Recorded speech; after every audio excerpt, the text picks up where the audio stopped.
To give a sense of the challenge of unraveling candle charting techniques, one of the books I used for my research described the umbrella lines in Exhibit 4.4 by saying buy from below and sell from above.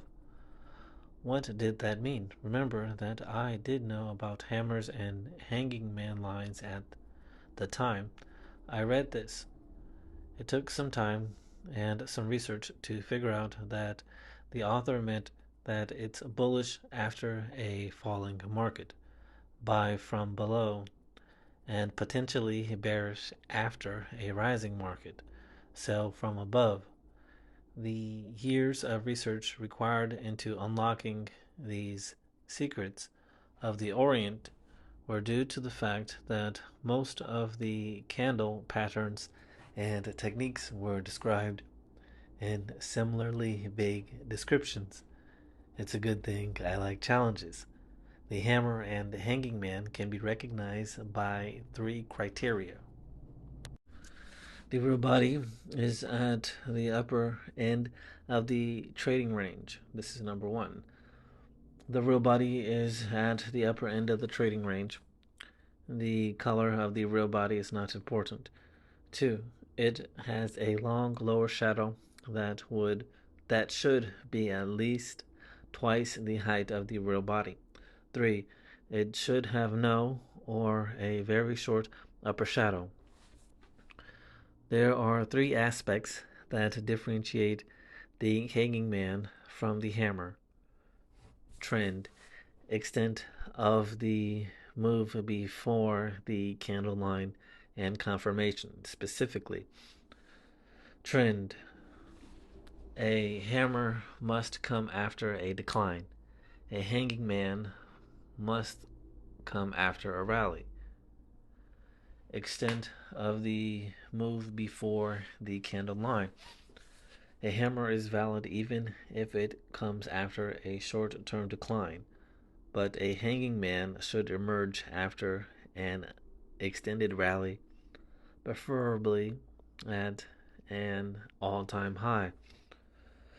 Confirmation: as will be addressed later, the hanging man should be confirmed, while a hammer need not be.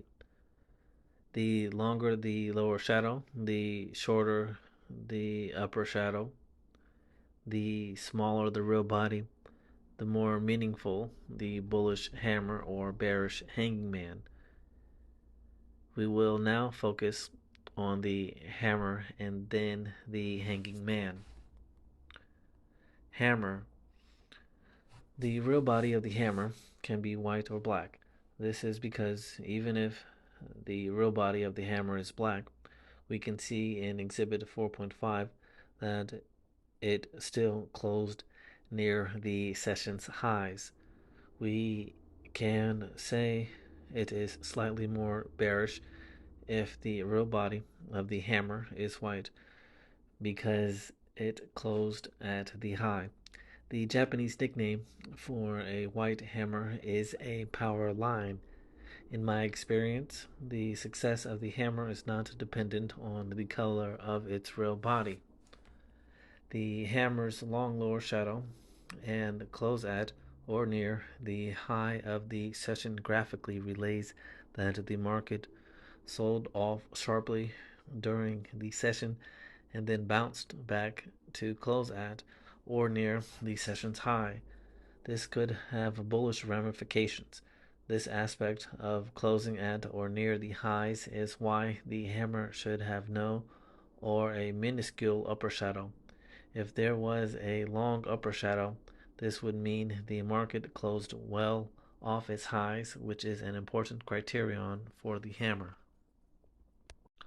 Since the hammer is a bottom reversal signal, we need a falling trend to reverse.